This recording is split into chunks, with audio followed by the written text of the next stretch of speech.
Skål och välkomna till Dryckesdravel. Skål! Tackar, tackar.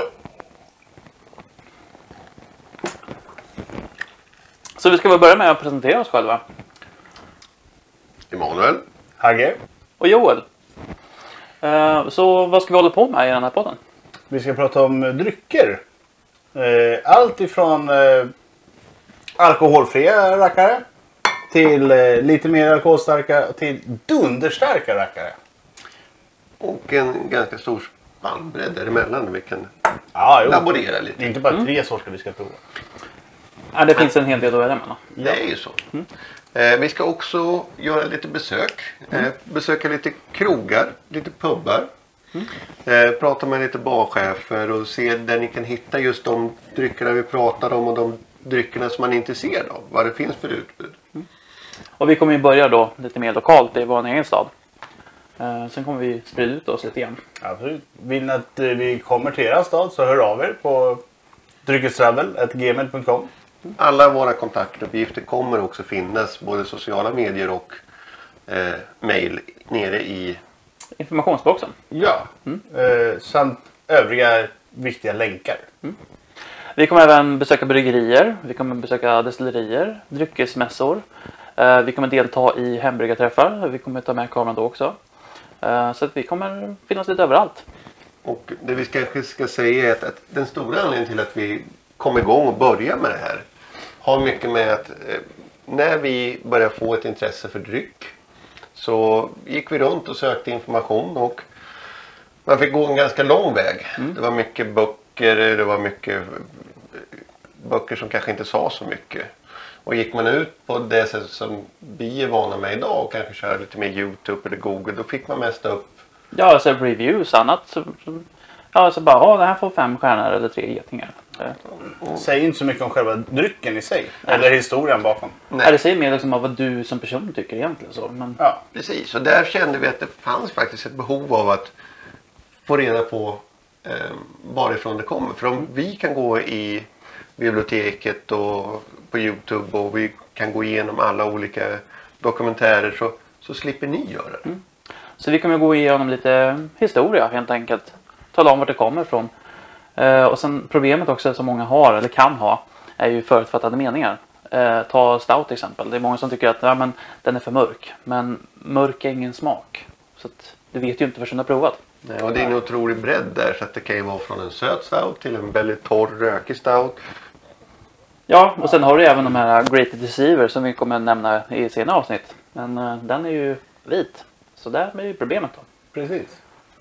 Så det finns mörka pale ales och det finns ljusa stouts. Så precis. När det gäller öl så kommer vi diskutera ganska mycket. Men det är senare avsnitt. Vi kommer också gå igenom lite annat. Ja, vi kommer ju intervjua folk som vi tycker är intressanta och som har saker att säga. Bland annat den här lilla killen. John Palmer. Hembryggarguru.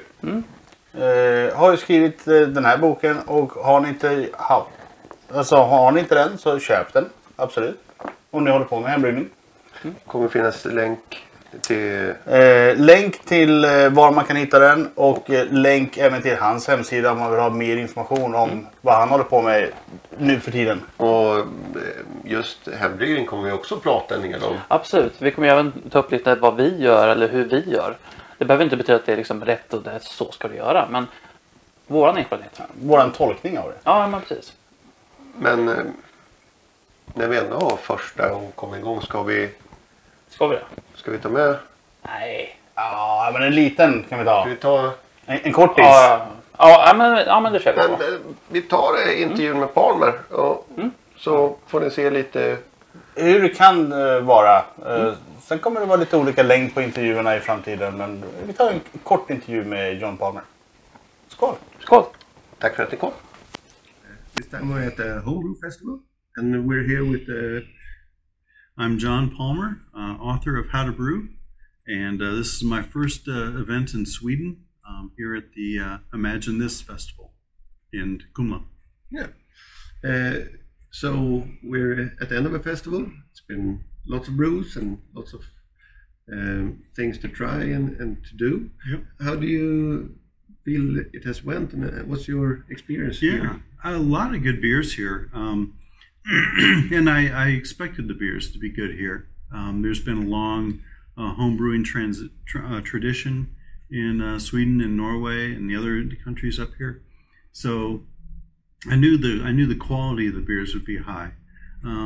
Interesting to try some of the different sours, some of the different ingredients that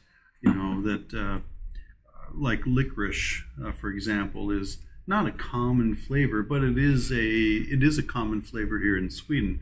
And of course, it's logical that you would have it in your beers.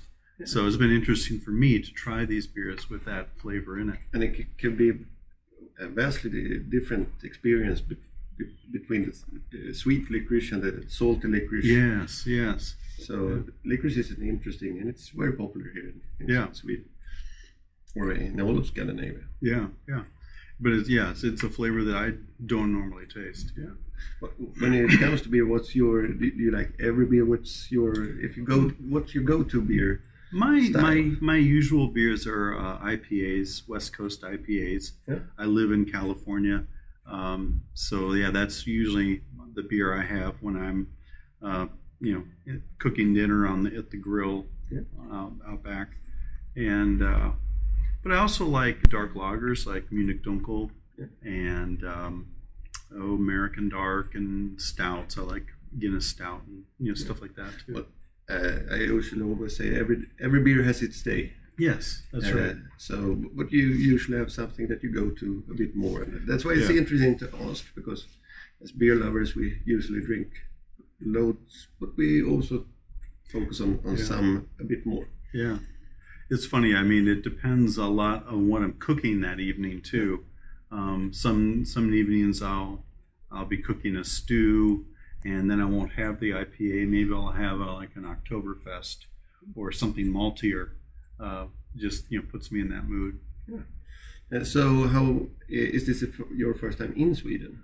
Yeah, it's my first time here. I've been to Norway several times over the last few years. So the climate is very similar. Language is different. Not that I can speak Norwegian either, but it's at least different cadence. Yeah, different cadence. And fortunately for me, everybody speaks English very well. It's almost like a second language here. So we usually learn it very quick in school, and we have a lot of common in we don't text. We only text. We don't dub. Oh, really? So most of the American shows and movies, we learn the language. I see. From the television. I see. When it comes to